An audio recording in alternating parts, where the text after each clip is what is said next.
Hi, this is Jordan. And I'm Bryan, and you're listening to The Quality Varies.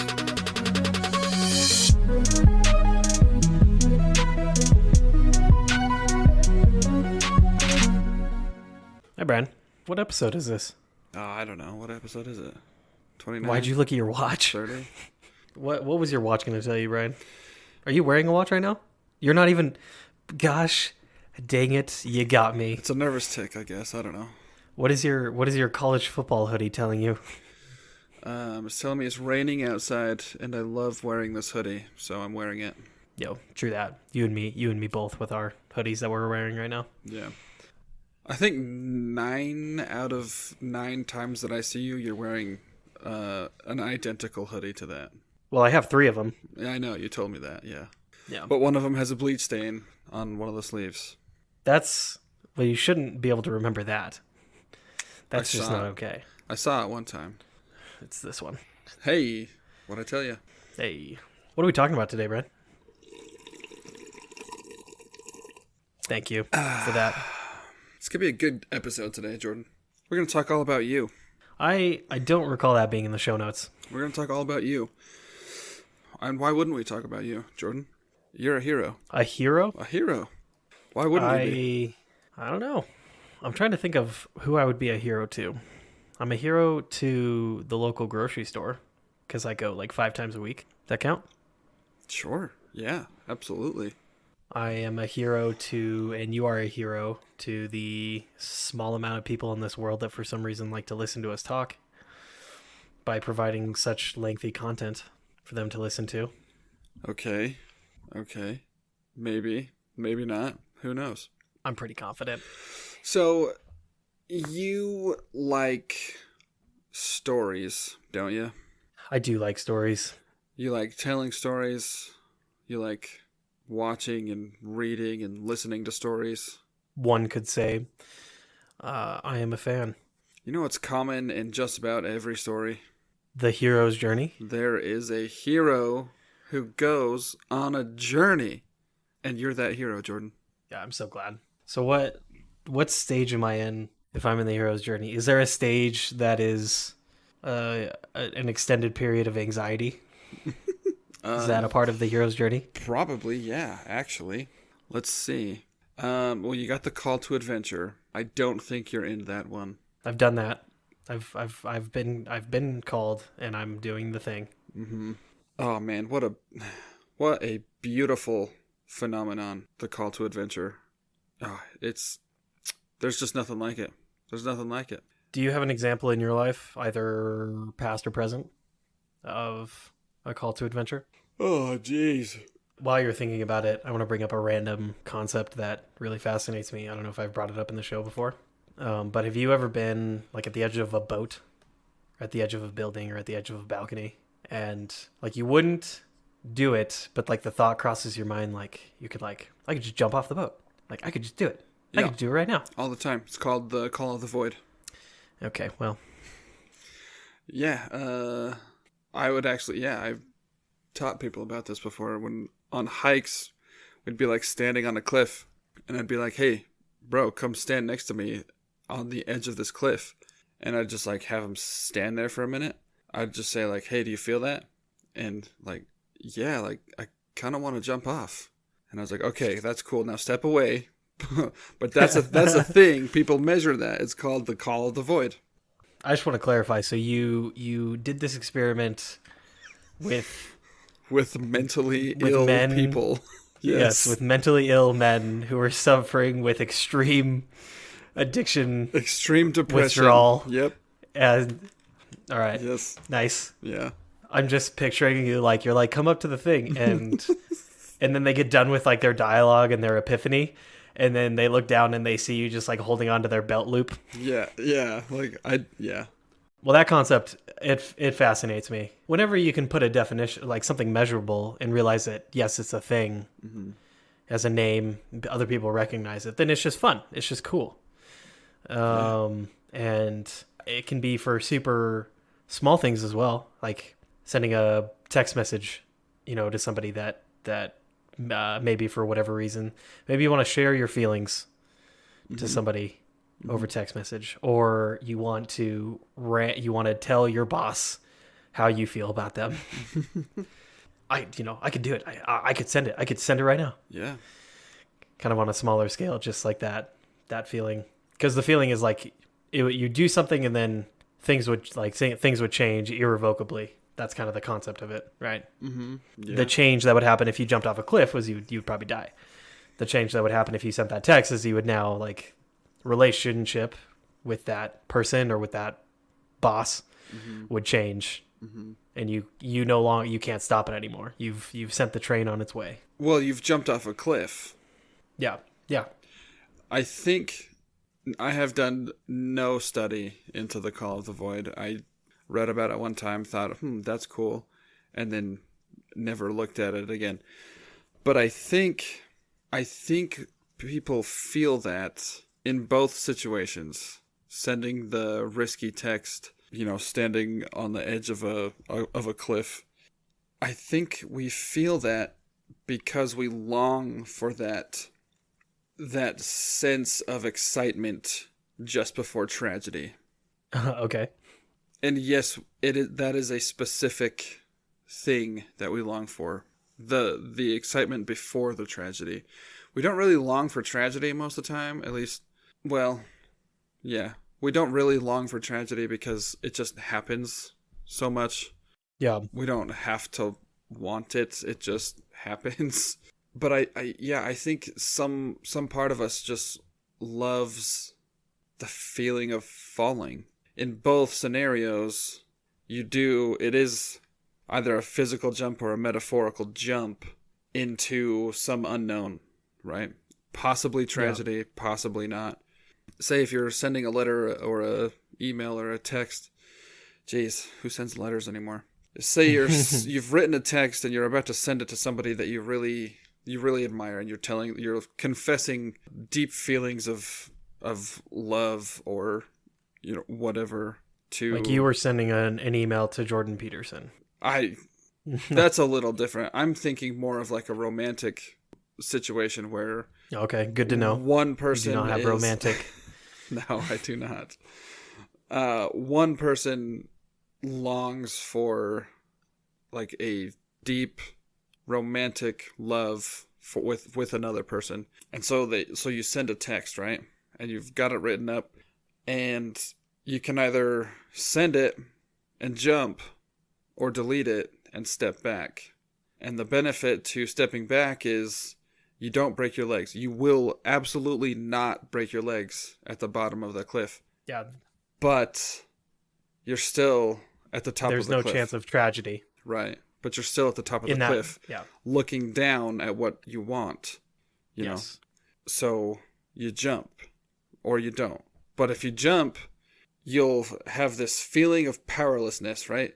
As soon as your foot leaves that rock out in the middle of the desert, you are absolutely powerless. You have no control over your body. You will be plunged to the earth. You might have a little bit of lateral control over like how you fall, or you can start sending frantic secondary text messages to just dig yourself a deeper hole. Yeah. Like, oh, sorry, that wasn't for you. That was for somebody else. Yeah. Unless it was for you, I don't know. Well, how do you think about this? Depending on how you respond, because once you jump, you're in the air, you're just falling, and you have little to no control over what happens next. And this cliff that I would take people to, there was like a sandy, dry riverbank at the bottom. It was about, I would say it was 15 to 20 feet high. Rough estimate. I mean, I really don't know. It looked plausible that you could you would probably survive unless you like dove and landed directly onto your head. Yeah. But there's like this sandy path that you walk up to get to the cliff anyway. So you can jump, which nobody ever did, thank goodness, because you'd probably break a leg. But yes, I feel like I would have been aware of that. Hey, where'd X client go? Uh-huh. Why doesn't Bryan work here anymore? Because he told this guy to go stand on a cliff edge. He was teaching somebody a philosophical lesson, Yeah. and the lesson won. The lesson won. Yes. Indeed. Do you feel like they're, depending on the type of Call of a Void that you're going for, do you feel like do you feel like a certain kind of adrenaline junkie? Because adrenaline junkies are their own kind of crazy. Do you feel like adrenaline junkies fall within this excitement of the Call of the Void? Yeah. Yeah. I do. Yes. I think, yeah. Part of it is the potential tragedy at the bottom. Yes. It's a gamble, kind of, in a way. Sending the text, Yep. jumping out of an airplane. Yeah, I think it's the same thing. It's adrenaline junkies. They will seek out the Call of the Void. They'll go to the top of the cliff, and they'll come prepared, and they'll jump off. And you do that for fun. And I think there's a lot of power in doing something like that. Because the reason that you don't jump off the cliff is fear. Yeah. And you can argue and say, well, it's self-preservation. Well, I mean, yeah, if you're actually standing on a cliff without a rope or a parachute, not jumping off is sure. Yeah. You can say Well, that's and in the literal self-preservation. sense we've talked about, like the brain, like on a literal sense, the brain is doing the self-preservation. Mm-hmm. When we can just stick with the love text. I don't think it needs to be said, but personally, I don't know if that is something that needs to go to text message. Maybe you talk in a different form. But if that's the way that you're going to do it, then you're definitely going to experience this. But like the brain is just trying to get you out of pain, and so the brain is doing that self-preservation. Mm-hmm. Even self-preservation is a function of fear. Or, no, I'm sorry, I said that backwards. Fear is a function of self-preservation. Yep. Not sending the text or not walking up to someone that you admire and telling them that is a fear response. So, okay, can I get super deep? Yeah, go for it.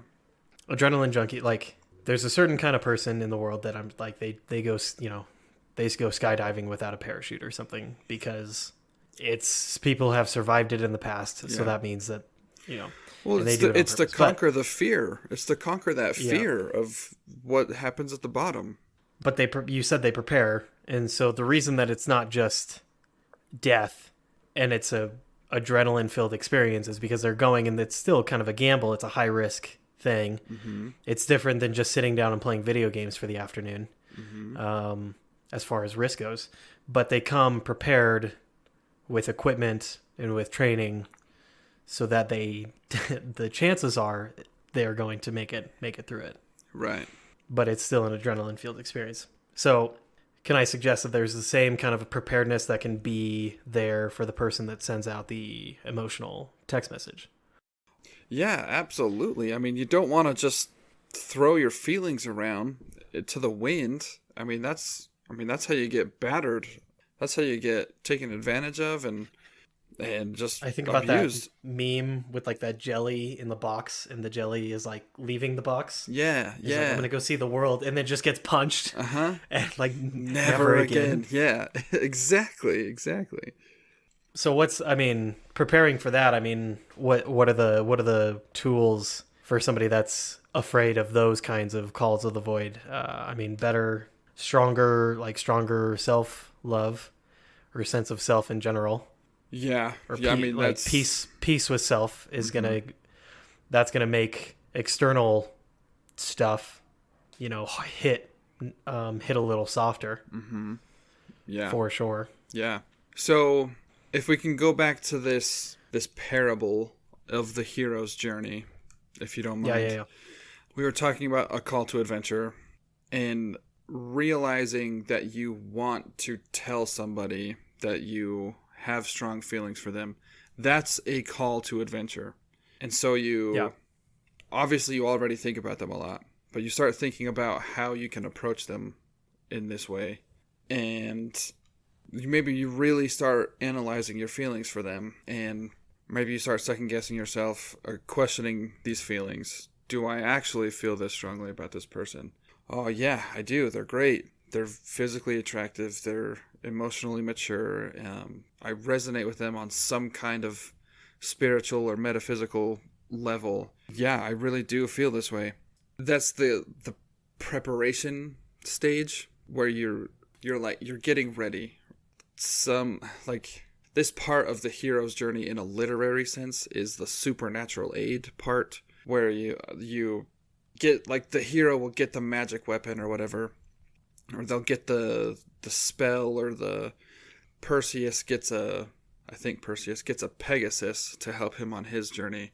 Frodo has Gandalf, right? Bilbo gets Sting. They have this, like, thing that they get to help them.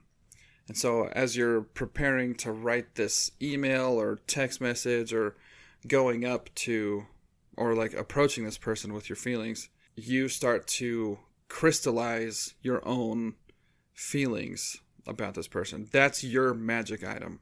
That is your supernatural aid. Your supernatural help. Those crystallized thoughts and feelings, that's your magic wand, I guess, if you want, to continue your journey. And then you get to the threshold, and that's where you're standing on the cliff, you've written the text, you're about to hit send. You can either jump off the cliff or back off. And as soon as you hit send, you've crossed a threshold, right? That's the thing. Or like, you're in the airplane, you've got your parachute, that's your supernatural aid. Yeah. Because, sidebar, freaking humans shouldn't be able to jump out of airplanes. Airplanes shouldn't even exist, right? That's like a wild thing that we have. This airplane, friggin' flying machines and pieces of fabric that allow us to fall gently. Well, and people, before the Wright brothers had actually gotten publicized, the sentiment was widely that God had reserved flying for the birds. Mm-hmm. That was the verbal sentiment. Mm-hmm. Yeah, and for good reason, because nothing flew. But that's like, I don't know, that's a whole different thing. So you're at the threshold, right? You can hit send, you can jump, or you can back off and delete it. You mentioned self-peace, I think, right? Did you say self-peace? Yeah, like self-peace, self-love, self-awareness. Self-love, yeah. That is an interesting thing. That comes actually later, after a hero's journey. Once you have that, you're on a new journey. Because people don't start with that. That's Frodo didn't have self-awareness or real inner peace before he left for Mordor. I think you and I didn't really have that until a little bit later. We don't need to get into that right now, but we've already been through a hero's journey, and now we get to go on more, which is such a cool thing. Yeah. I mean, you're starting a real estate business. That's its own whole journey, and like, I'm continuing my education, and that's a whole journey as well. Like, over time, I think it becomes not necessarily easier, but faster, where maybe self-love that I had learned in one instance, I'm able to maintain with me when I am doing something new, when I'm in an unfamiliar environment. Because you go back to the Lord of the Rings movies, like, Frodo was comfortable. Oh yeah, where he was Frodo had the life, man. He had it made. Yeah. So he was living on his inheritance that Bilbo won on his hero's journey. Bilbo went out, fought the dragon, and he got filthy stinking rich. He bought half the countryside, and Frodo just inherited all that and had the softest, easiest life ahead of him if he never left. And he had in all the healthy ways as well. Like, he had friends, he had family, he had he had friends, but he like I don't know if it's he healthy. I mean, it wasn't.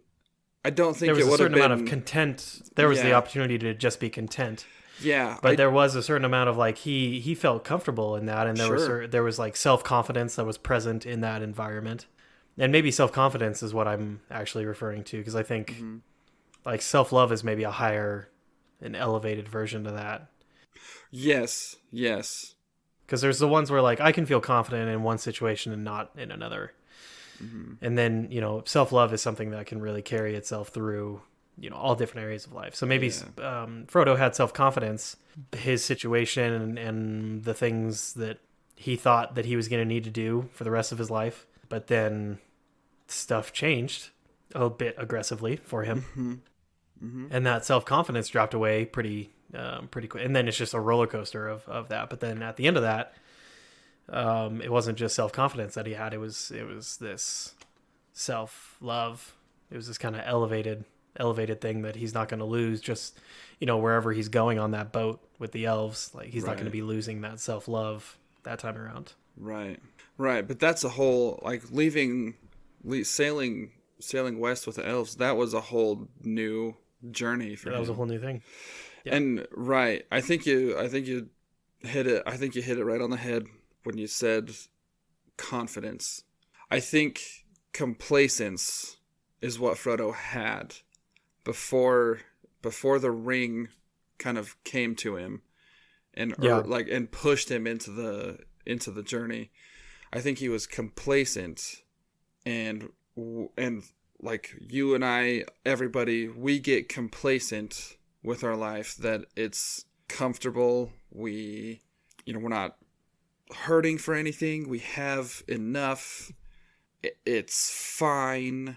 We're happy enough. We're okay with everything. But once you cross that threshold, once you start that journey, you will start to become changed in a way that you can never revert. Like once you step foot out that door, you're never going back. You will never go back to that same house again. Yeah. What's the threshold, Jordan? What's the threshold? The threshold. What does it take to go For- through the threshold? You know this answer. This is a Desert Solace question. A choice? Yeah, what does it take to make the choice? On a scale of 1 to 1,000, does that ring any bells? So you got like Are you 10, 20, 30, 50, 100, 200. You're talking about like the emotions energies? Yeah. Okay, so I actually just found. Hang on, I actually think I have the sheet like not 10 steps away from me. Nice. Because one of my friends was kind of inquiring about it the other day because I don't know why I'm talking so far away from the mic. This is great content. Before I look at it, I think the number is like 260. It's 200. Close enough. It's kind of an arbitrary number. It doesn't really matter, but Yeah, okay. So maybe I will maybe I'll take photos of these or I can I'm sure I can find it online and then put it in the show notes. As far as the different emotions that we experience and the energy that's connected to those emotions, the threshold that you're talking about is where it goes from, I don't know, draining or just toxic. for lack of a better word, we can say negative, destructive. And the threshold of that is where it goes from pride at 175. I'll go through them real quick. So in order, with the lowest being shame, which is a very important thing to always be aware of. Yeah. Whatever is going on in life, the shame is the thing that's restarting the cycle, and the shame is the thing that's It's doing the some of the most damage. destructive. Yeah, absolutely. Yeah. And so just working on the shame part of whatever is happening in somebody's life is an amazing first place to start. So in order, going up, shame, guilt, apathy, grief, fear, which we talked about a little bit, desire, anger, pride is at 175, and then courage is at 200. Yes. And that's where it goes from. And the description that's given on the worksheet is under 200 is force, and then above 200 is power. Right. So, yeah, and then I'll just go through the rest of them here while I have them. So above courage, going further upward is neutrality, willingness, acceptance, reason, love is at 500. Joy, peace is really, for a lot of folks, peace is the that's is the top of the highest. Yeah. And that was really affirming to me, because even like when I was coming into Desert Sauce, like I knew the people would always ask, "What do you want?" It's like for me, that was, who was dealing with a lot of like addiction and all this stuff. Like the answer that I always give is like I remember saying like I just want peace. Yeah. I just want like mental and personal peace. So that was very affirming to me. Above peace, you do have enlightenment, and so if you're on track to be Jesus or Buddha or something, then Right. that's a section that you need to look at. Yeah. So. Not for mortality, probably. Yes. But yeah. Is that kind of what you were referring to? Yeah. The threshold it takes courage, right? It takes courage Yes. to jump out of the airplane, to send the text, to walk out the front door, and go on a journey. And then after that, you're on the roller coaster, baby. You're in a downward slope into essentially hell. I mean, in literature, there's always a sidekick or a friend, a mentor. The sidekick's usually there right at the beginning, if not crossing the threshold with you, the first person you meet on the journey that goes with you, that becomes your sidekick or your best friend or your helper. For Frodo, it's Sam. Good old Sam. Good old Sam. Actually, I mean, Sam is the hero of heroes in The Lord of the Rings, and we can all intellectuals can agree on that. Did you know that the Pippin guys, they do a podcast? Yes. Yeah, what is it called? The Onion or something? The peeled onion? Friendship of the onion friend? The Onion of Friendship. The Onion French? The Onion of Friendship, that's what it is. And yes, it is Billy something and Dom McDonald or McDonough? I don't know. It's a super Scottish the Friendship name. Onion. Yeah, the Friendship Onion. That's what it is. Yeah. Yeah, they've got a podcast. Go check them out. I didn't know it until their most recent host is one that you and I particularly care about. Yeah, the guest was. Yes. So yeah, I saw that too. We I didn't know they existed, and then it took me a good like 20 minutes just from innocuous references that they were making, and then when they would say a word or two, I'm like, that sounds familiar. For me to recognize that they were the cast members. Yeah. So courage. You have courage. You get on the roller coaster. The roller coaster's going. You still have a choice. Your choice is not taken from you. No, I don't think you do have a choice at that point. I'll finish it, and then you can tell me what your feelings on it are. Okay. You have a choice between two things. You can stick to your guns, or in the middle of the roller coaster, you can try to jump off, and it's just going to be more painful than if you had stopped in the first place. Yeah, I mean, if we're sticking with, let's try to stick with some continuity here. If you're jumping out of an airplane, you've already jumped. You can't get back in the airplane. You don't have. There's that things choice. like that. So like, let's take for the airplane. Yes, you have two choices in that. You can pull the parachute or you cannot pull the parachute. Right. I would recommend the former. Yes. Let's take my real estate thing. I pick up, leave one state, leave a successful team that was certainly setting me up for success within that area. Go over, do my own thing here. I am on the roller coaster. I could, if that's the choice, like if that's the energy that I'm dropping down to, I could go from courage to fear, and I could try to back out. I could try to go back to that state. I could try to go back to the old safer position. But could you really though? Are you asking like mentally? Would it be the same? Oh, okay. So in that end, no, it would not be the same. Right, because you've taken the step, right? You and everybody in that office knows that you came to Idaho to start a business. So if you went back now, you and everybody in that office would know that you quit, and you can't change that. You could never, ever go back to that same office the same way it was. But people do that, and I would argue that that is one of the most painful out of like the tree of choices that you can make. Mm-hmm. Jumping in and then trying to back out is one Absolutely. of the most painful choices that you can make. Yeah. Yeah. I absolutely agree. Yeah, but it's so painful because you want to go back to the way it was, and you can't. Once you take that step, you can't go back. Yeah. And that's what hurts, I think.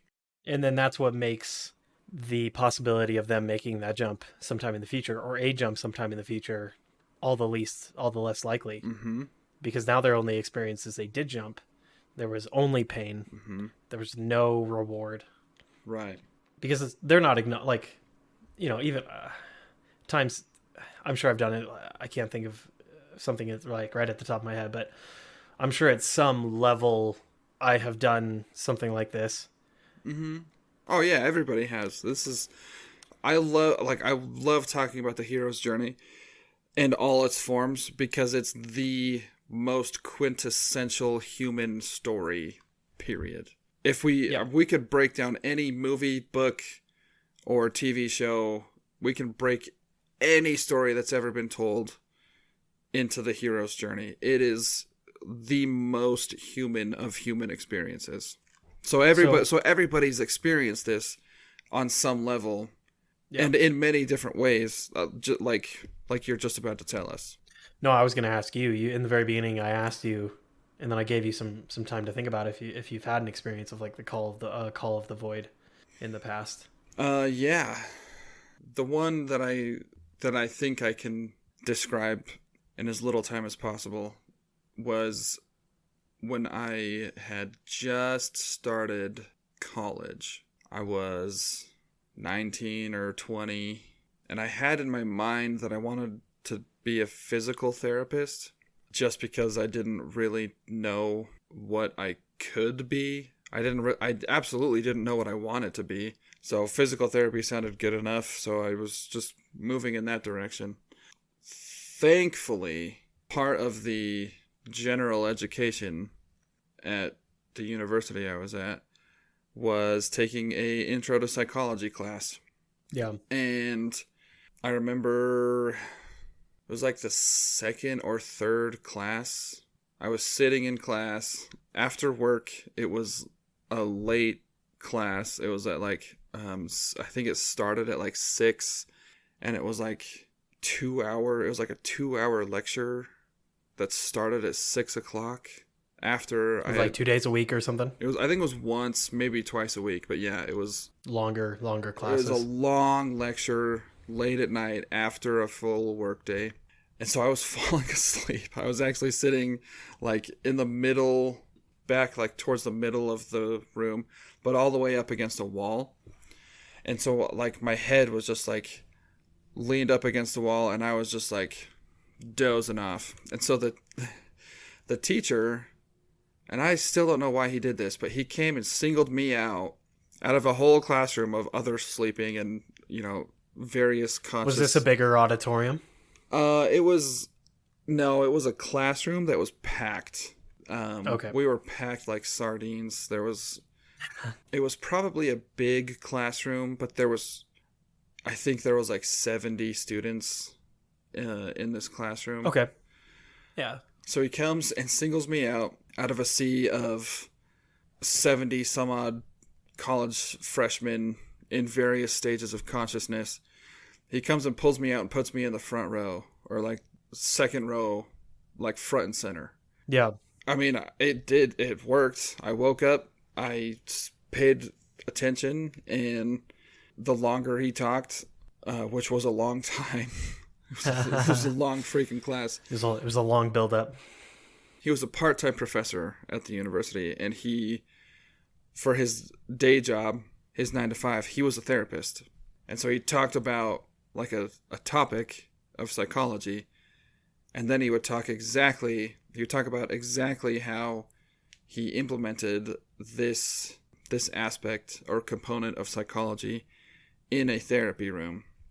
And that just like lit a fire in the bottom of my soul. And I remember just so clearly that, like, that is it, man. Like, all of my questions about behavior and why people act the way they do, I could get all of those answers in this field, and I can help people who are getting in their own way to get out of their own way. Yeah. And that was kind of the call to adventure, and that was probably the most clear and concise, at least for the way I could say it, most concise call to adventure that I've ever experienced. So who's your sidekick for that? My helper? I mean, it has to be Maddie. I mean, she's the only, yeah. That was a total lawyer question. I knew the answer when I asked it. Well, yeah, and I'm still even trying to think of anybody else that could have possibly been at any point, and there's nobody. It's my wife, Maddie. She's kicked my butt in all the times that she needed to, and she's offered the helping hand, every time I needed one. Do you think, and you'll have to speak to this because I haven't experienced it, do you feel like that is one of the many factors that makes, I mean, we don't need to speak outside of our own boundaries, but for you, do you feel like that's one of the many factors you appreciate, like, in a marriage, as far as this ability to be a sidekick and to have a sidekick with you, like, as you guys go through multiple, I mean, having kids, that's an experience. Mm-hmm. You making these choices you're making. I'm sure you can think in your head kind of stuff on Maddie's end, on your wife's end, and being able to be, that helper in each other's hero's journey.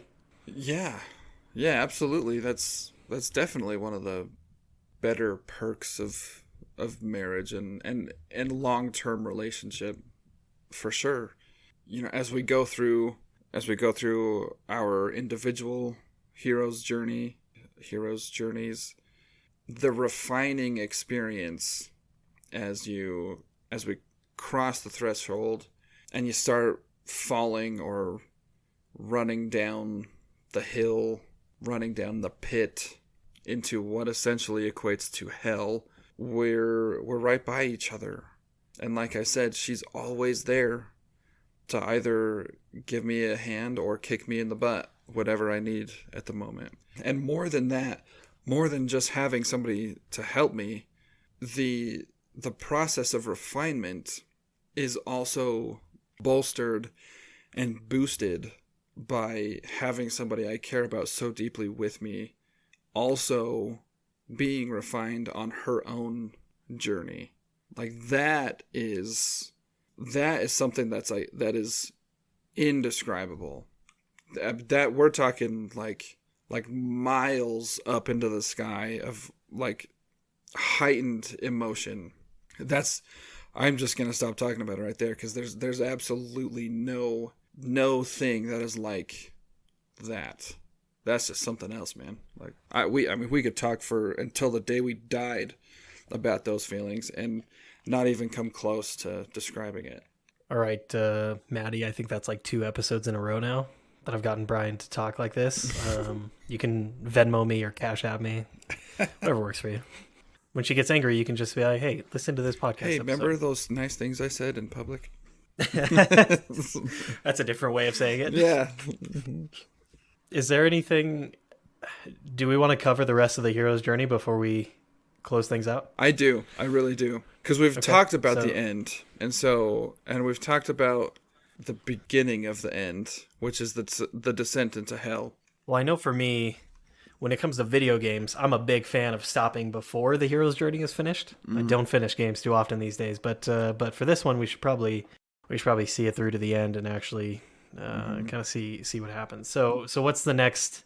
What was it? The threshold? Did you go any further than just the threshold?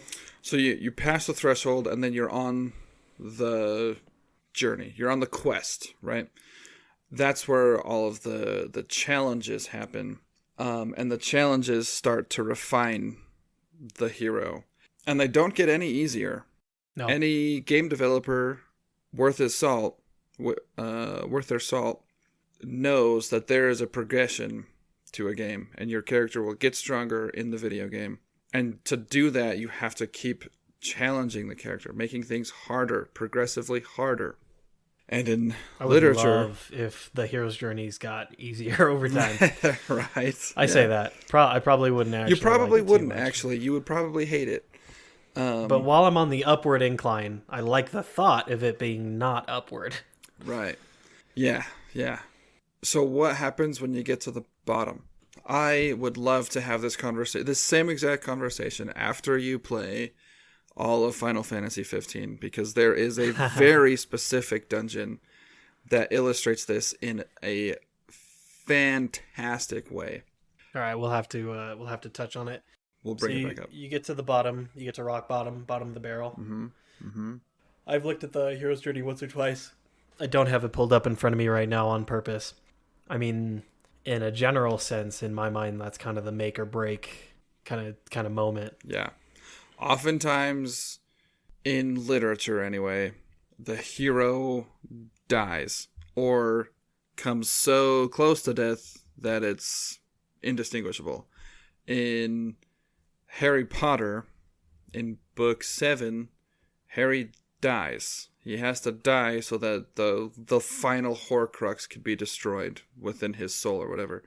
So he dies, goes to the Harry Potter version of the afterlife, meets Dumbledore, who is his mentor, which is another character in the hero's journey, for one last push. And then Harry is reborn into a man. All of the books, he's been a child at school, but now he's sacrificed himself, died, and been reborn into a man who is now ready to face the ultimate evil. That's what rock bottom is a figurative death of the old self. It's a figurative death in the most literal way possible. So can I ask, I mean, we have the hero's journey, but then in real life, we don't always hear the story because it's not pleasant. Mm-hmm. But in real life, life isn't perfect. Pleasant things don't happen every day. Right. Sometimes the hero's journey ends right there. And maybe when I was talking about, folks will try to hop off the roller coaster instead of pressing through it. And maybe, I mean, that kind of reminds me about how it was spoken about, some of that experiential training. Mm-hmm. And kind of how things were talked about. If like leaving during the experiential training is much more painful and unhealthy than either not doing it at all, or making it to the end. People do throw their hands up in the air, and they do go back to that job that is so much more painful now because they were at the cusp. People do. I mean, we don't have to get all sad about it, but people do die. Yep. There are very not super fun stuff in the world. And I mean, I don't know where I want to take that, but it's important to acknowledge real life. Yeah. Yeah. But it's also important to know, once you do know, that you're on a journey and that these bad things, these very extremely painful things, are doing something to you. They're challenging you and refining you into a hero. Yeah. This is something that you have to just get. You have to just experience this. You have to, I can't tell you how to do this, but you have to make all of that stuff, all of that pain and the challenges and the sicknesses and the death even, you have to make it mean something for you, because that is how you turn the death into a rebirth. Yeah, so there's death, and then there's rebirth, and then what's the progression? Transformation. You can't go back. This is another point of no return. Once that old version of you is dead, truly dead, you cannot go back. It's impossible to go back. And so it might take a long time, but if you regress, that means you haven't died. You haven't gone to the very bottom of hell yet. You haven't hit rock bottom until you know you can't go back. And you can't know that you can't go back until you try. Like it's a very intense place to be. But once you're there, and this is another choice moment, you can try to get off the ride here, but you can't really get off the ride here. You can try, It's not going to work. But once you take that next step forward, you will start to change on a deep, deep level. You will start to transform into a hero. And once you take all of the suffering and the challenges and all of the lessons that you've made yourself learn through this journey, you start to apply those things.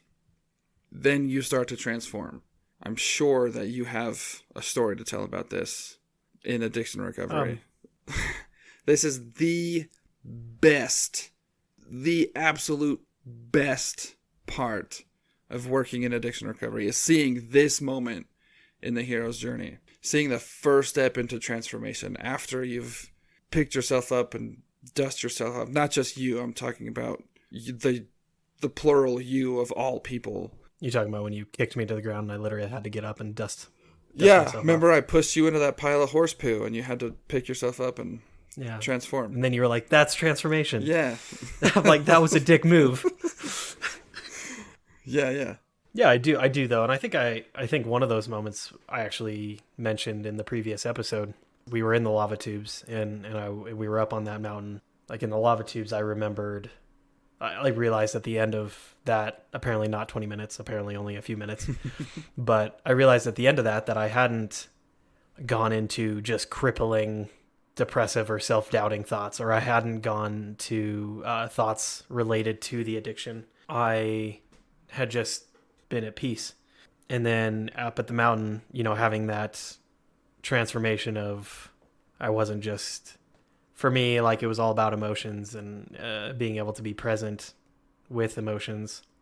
And so on the mountain, actually being able to experience and, feel something when I was up there and not just sit there and analyze like what the group was doing or what the group dynamic was or something like that. We don't need to get into all of my previous character defects, but the transformation was I was, I was up there and I realized that I was feeling something, and that was new. And then I realized like, oh, this has always been there. Mm-hmm. And that's the thing, is like it's always been present. Yeah. Now I'm aware of it. Yeah. I think a lot about for business as well, and success. I want to say success in general, but I don't. That doesn't really feel right, but I can't figure out why. But success in business and like doing more in business or in whatever field that you're trying to do. It was just very interesting to me listening to folks that their environment was 100% of the time without any change. The people that they were talking to and the places that they worked, let's say like somebody that worked at a factory all day, every day, or they worked this desk job all day, every day, or I spent some time at McDonald's. Listening to the people at McDonald's, and by that time I had already had a different experience. So like I was there, but I had already experienced something different, if that makes sense. Mm-hmm.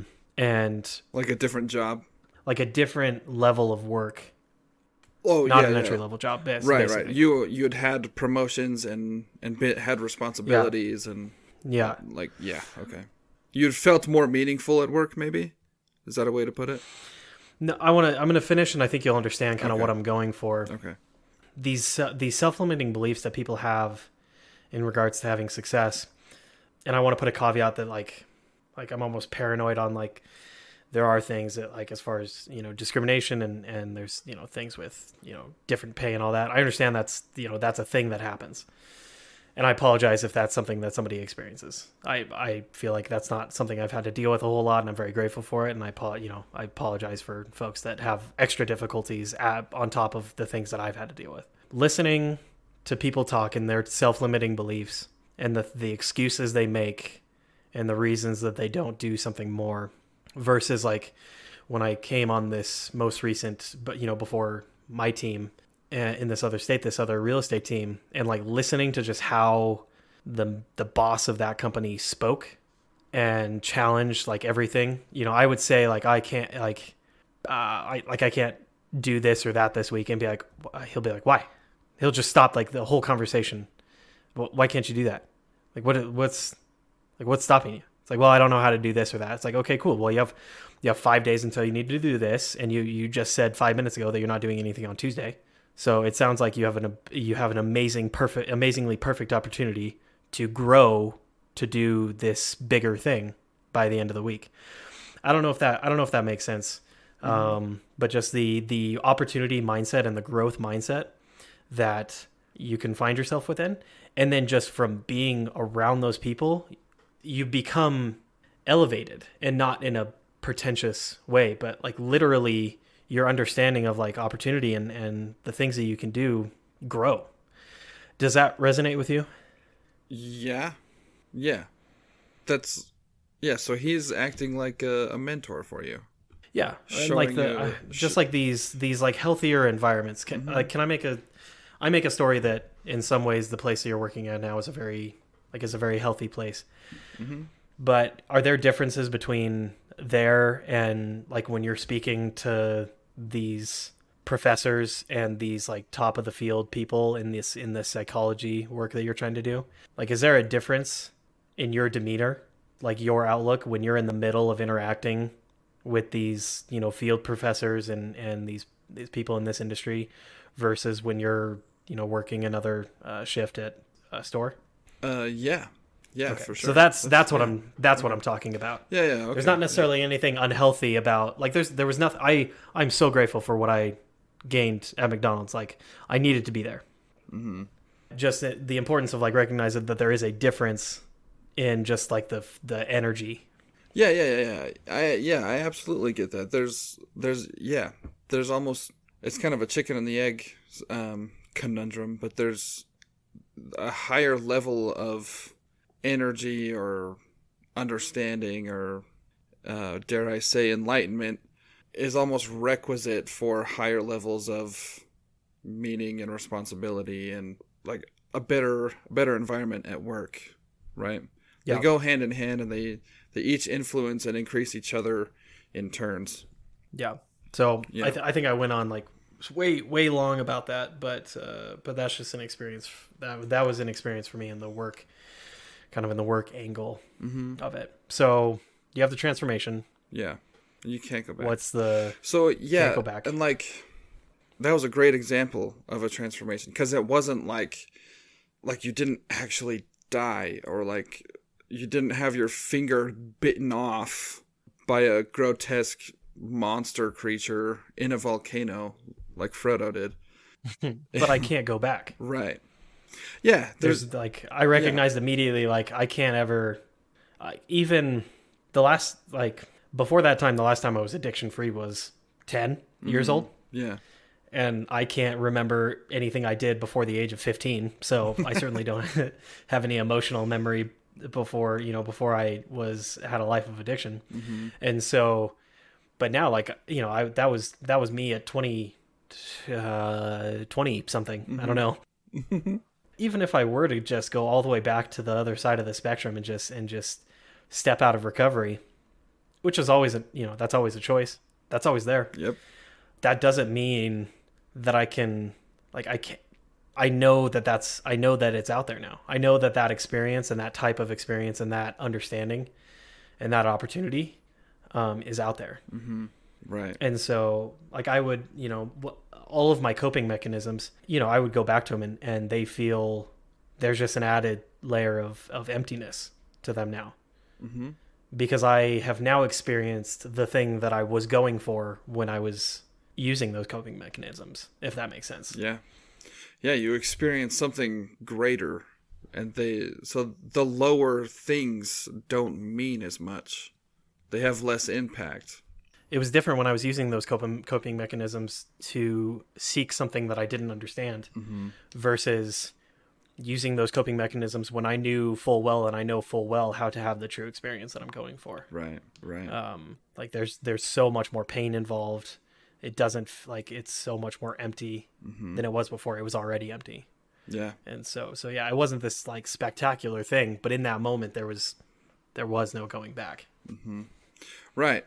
So you had been on this journey, challenge and learning and growth, and you stood at a moment with all of these things, and you described like seeing the step forward that you needed to take, that you couldn't step away from.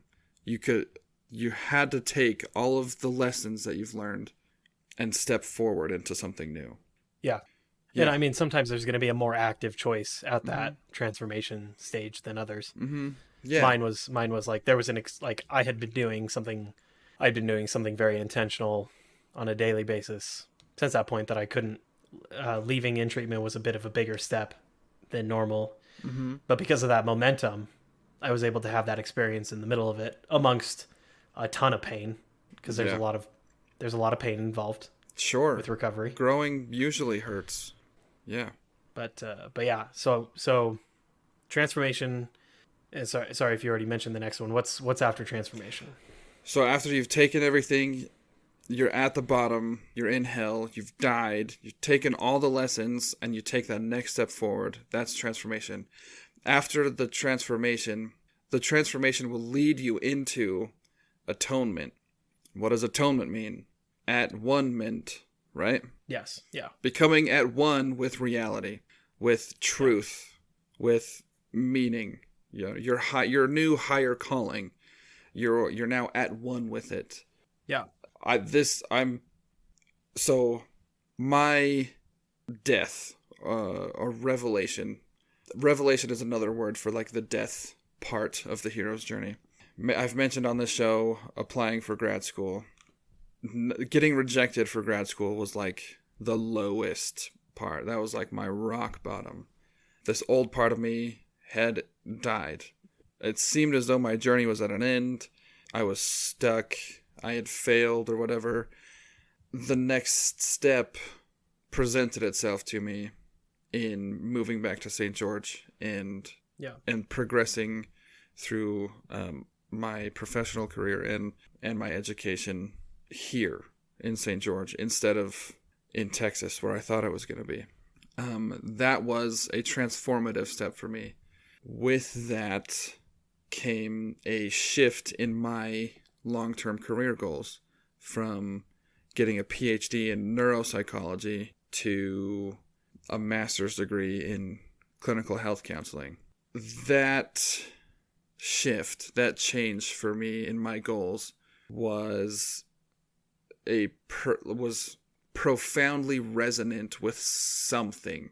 Can't describe it. It resonated with something, and now moving towards that is at one with, whatever my new calling, right? I'm now in line or in tune or at one with my new calling of my original goal was to be a therapist, actually. I'm back in alignment with that. Yeah. And that's Which the is next totally step. like there's nothing wrong or right about coming to one conclusion or another, or the same conclusion that you had at one point in your life. Mm-hmm. I remember for me, I thought that, I had been working at a place of work for 6 years, which I was 21 at the time. So 6 years was just a chunk of my life. That's a long time. Yeah. No, hang on. No, I got to redo that. I started when I was 16. So I was 22. Mm-hmm. Is that 6 years? That's, yeah. So big chunk of my life. And I realized that there was nothing else. There was nothing else there for me. I also wasn't really welcome there at the tail end of my stay because it was like, I thought I had been progressing towards something and I just hit a brick. I hit a ceiling, and that felt super low. Went off to rehab. That was cool. but in other ways, like there was some stuff to process of like freak, I'm at rehab, you gotta process that. Yeah, that's a big one. Because there is stigmatism around that, and then coming back and thinking like, well, I've been at X level before, like I can just go apply for that level of work again in the working world. And then based on results, no matter what I thought about it, based on results, nobody wanted me at that level. Mm-hmm. And so that was another like just low point in thinking like nothing had, and right before, I'm sorry, the kind of the main point that I was trying to point out that I then forgot. Before I had left for rehab, I had spent some time, I had left that place of work once, tried to go do something else in another state. That totally like fell in shambles. And then I like mentally for me, I thought like, oh, I came back and I was doing that thing where like I had come back after having gotten on the roller coaster, and I had come back defeated, and it was never the same again, because it wasn't. When I came back to that work, it really was a different thing. Mm-hmm. And if I had literally waited 2 hours on a phone call I had made, I would have had a job. I would have had a full-time job opportunity that would have sustained me in that other state, and the whole course would have gone differently. Wow. And so mentally, like that's what I did feel like. Oh, like I did fail, and I did come back. Mm-hmm. And then, but I was mentally, I got higher up in that company. Went to rehab, kind of another drop. After rehab, I wanted to be another manager. Nobody wanted me as a manager, so I went to McDonald's. I didn't want to be at McDonald's. I had a lot of shame about being at McDonald's. Yeah. But I needed to learn lessons there. Like I was not at all above working at McDonald's in any way, shape, or form. And the people that I met there were, examples to me in a lot of ways, which I wasn't originally willing to admit. And then going from there to other things, and then putting me in a spot that I was able to do. I was able to freely pursue the thing that I'm now doing with the family, which is real estate. And so it's a weird, I guess in a way, like it's only a true, I don't know. I'm going to say this and then you can tell me if this is just not correct. Maybe like it's only a true defeat if like at the end of today, you don't do something to progress. And then it's only a true defeat tomorrow if tomorrow you don't do anything to progress. Like those defeats are only defeats if at the end you still didn't like you never went past it. If those like 10 years down the road, you always hear people talk about it, of like these crippling things that happened.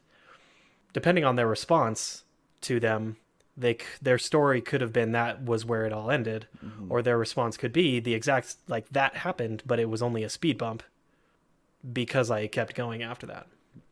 That's exactly right. It's only a loss if like you said, if you stop there, or if you didn't learn from it. If you didn't learn from it, then that was a defeat.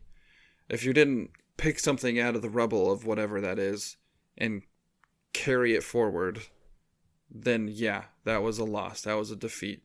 But as long as you keep going, it was just another challenge, right?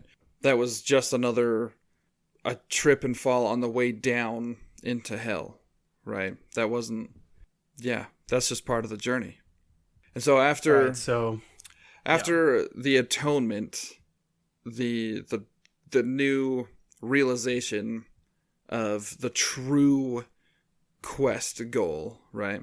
You achieve the quest, you complete the quest, whatever. Then you return.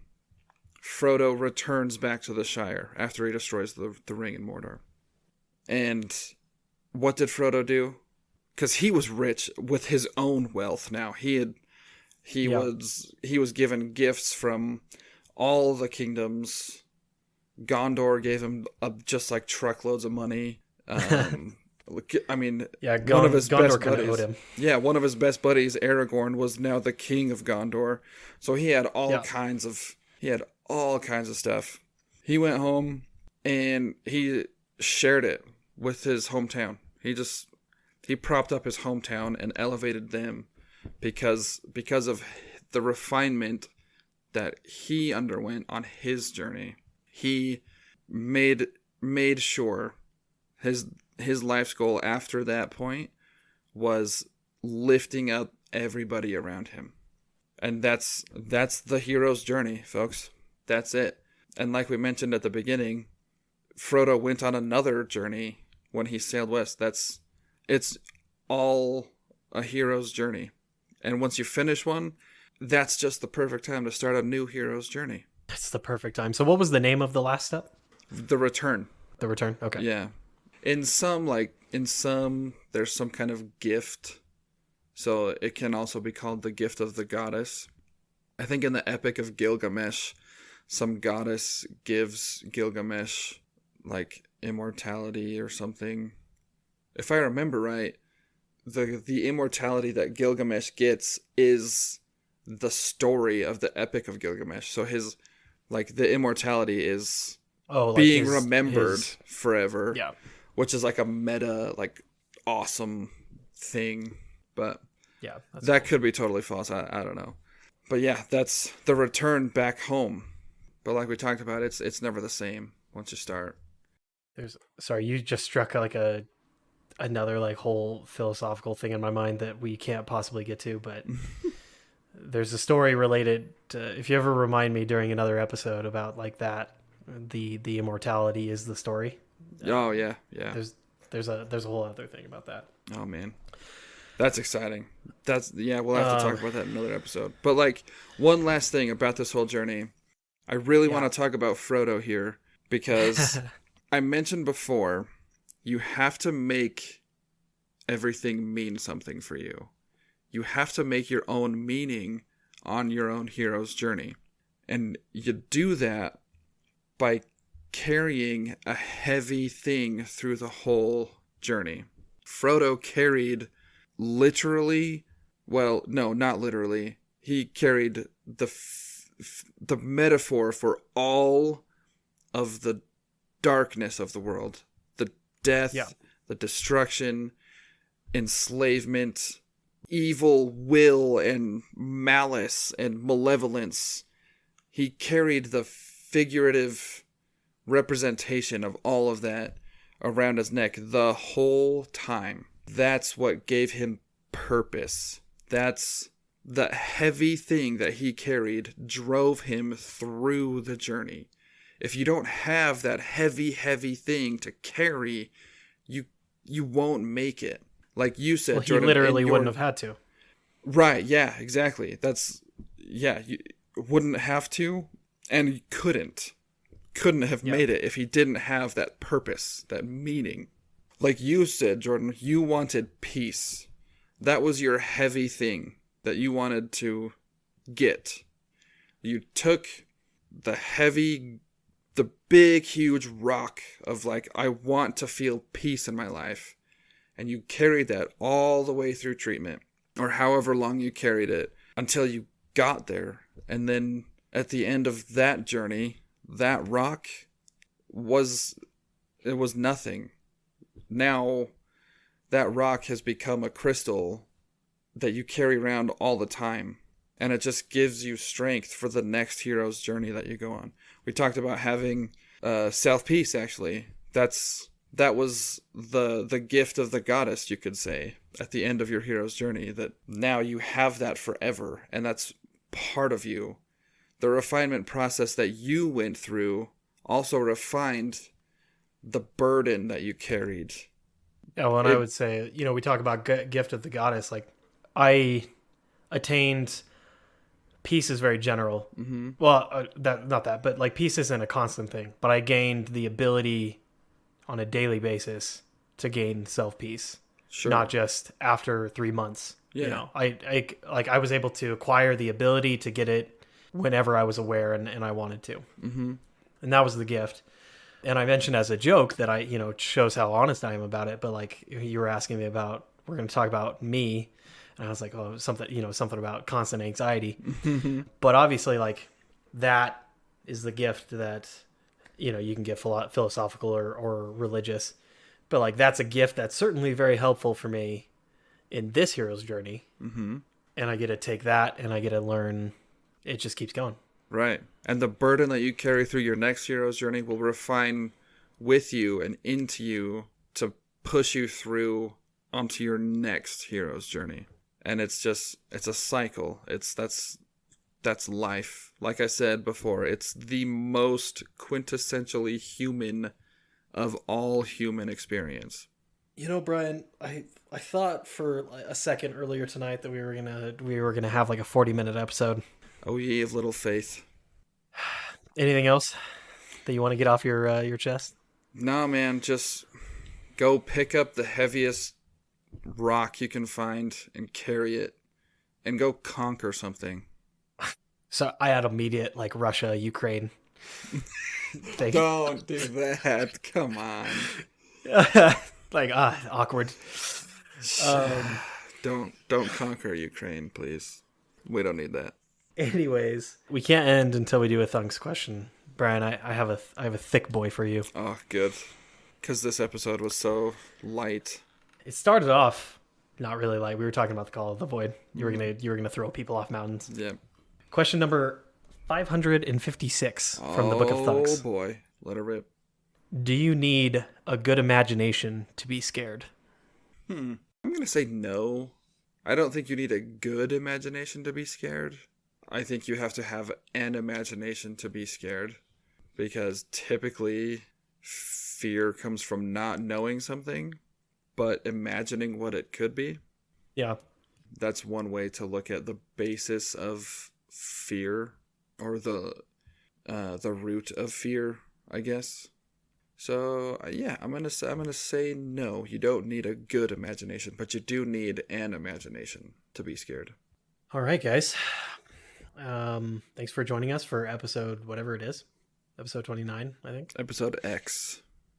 Episode X. Next time, we'll talk about whatever we talk about. Remember, don't believe anything we say.